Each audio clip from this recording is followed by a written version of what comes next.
Bonjour tout le monde, bienvenue à cette première capsule d'un nouveau chapitre qui est les probabilités. Dans cette capsule, on va parler du vocabulaire utilisé en probabilité en secondaire 1 et donc il y a des mots et des termes que vous devez connaître afin de bien comprendre la matière qui s'en vient. Tout d'abord, peut-être que vous le saviez déjà, mais les probabilités, c'est aussi une étude du hasard.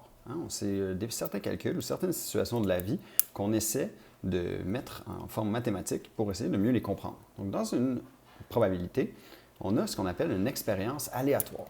C'est une expérience dont le résultat dépend du hasard. C'est très important. Donc, on ne calcule pas les probabilités d'un événement qu'on connaît déjà les résultats. On veut vraiment que ce soit 100% le hasard. Là-dedans, on a des exemples classiques comme lancer une pièce de monnaie, regarder si c'est pile ou face. On a aussi pigé une bille de couleur dans un sac. Mais aussi, on peut parler de plein de choses. Donc, par exemple, j'ai ma classe. On peut dire c'est quoi les probabilités d'avoir les cheveux bruns en regardant les gens qui sont dans la classe. Probabilité d'avoir des lunettes. Probabilité d'être un gars, une fille. Ainsi de suite. Donc, les probabilités, ils font vraiment partie de notre vie courante. Pour calculer les probabilités, on n'a pas le choix. On doit faire un inventaire de tous les résultats possibles. C'est ce qu'on appelle l'univers des résultats possibles, qui est aussi représenté par l'oméga. Donc ici, c'est l'ensemble de tous les résultats possibles d'une expérience aléatoire. C'est important, donc quand on parle de l'univers des résultats possibles, c'est tous les résultats. Ce n'est pas seulement une partie des résultats, parce que une partie des résultats, c'est ce qu'on appelle un événement. C'est-à-dire que lorsqu'on fait une expérience, on va toujours regarder l'univers des résultats possibles et on va essayer d'aller trouver la probabilité d'un événement. C'est ce qu'on va aller chercher. Donc, un événement, c'est quoi? C'est un sous-ensemble de l'univers des résultats possibles. On le représente habituellement par une lettre majuscule. Donc, qu'est-ce qu'on veut dire par sous-ensemble? Je vous ai donné des exemples en bas. Donc, je lance un dé à 6 faces, donc numéroté de 1 à 6. Quel est l'univers des résultats possibles? Donc, je regarde tous les résultats possibles lorsque je lance un dé. L'univers des résultats possibles dans ce cas-là serait 1, 2, 3, 4, 5 et 6. Je ne peux pas avoir un 7 quand je lance un dé. Même principe pour lancer une pièce de monnaie. C'est quoi tous les résultats possibles? J'ai deux choix. Soit j'ai pile, soit j'ai face. Je ne peux rien avoir d'autre. C'est ce qu'on appelle l'univers des résultats possibles. Tantôt, je vous ai parlé qu'un événement, c'était un sous-ensemble de l'univers des résultats possibles. Ici, vous avez plusieurs exemples. Donc, je lance un dé à 6 faces. Je ne vais pas calculer la probabilité d'avoir un dé à 6 faces. Je vais calculer la probabilité d'un événement. Mon événement ici, c'est obtenir un nombre impair.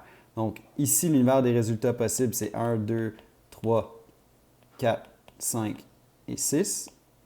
Et un nombre impair, là-dedans, j'ai 1, 3 et 5.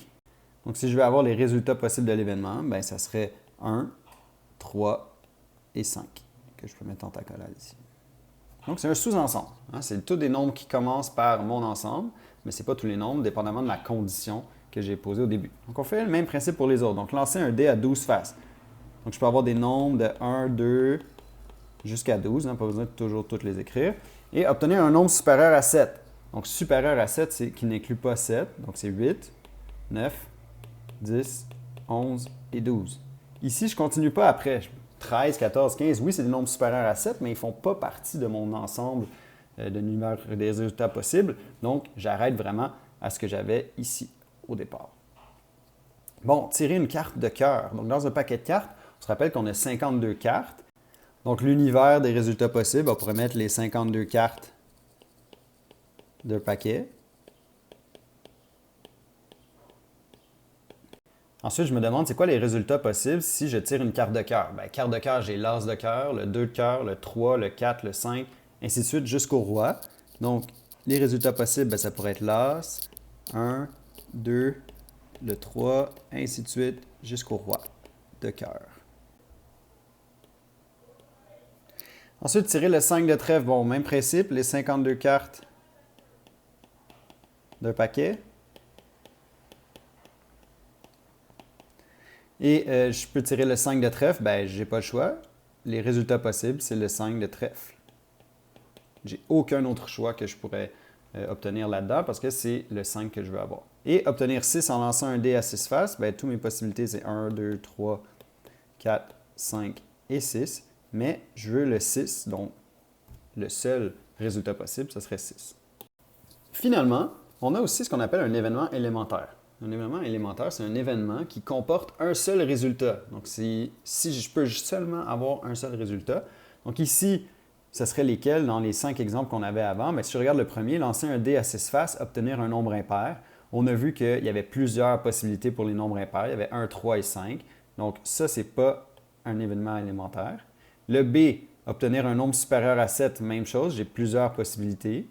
Tirer une carte de cœur, encore là, j'ai l'As, le 1, le 2, le 3, donc j'ai plusieurs possibilités. Mais le D et le E, par contre, ceux-là, c'est des événements élémentaires parce que je recherche les probabilités d'avoir le 5 de trèfle ou le 6 en lançant un dé à 6 faces. Donc j'ai un seul résultat possible dans les deux situations qui fait donc que c'est des événements élémentaires.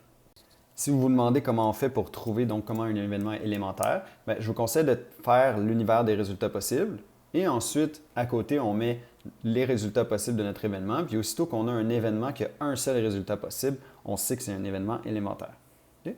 Donc, c'est ce qui conclut la petite capsule sur le vocabulaire. On se revoit dans une autre capsule pour d'autres concepts de probabilité. À bientôt!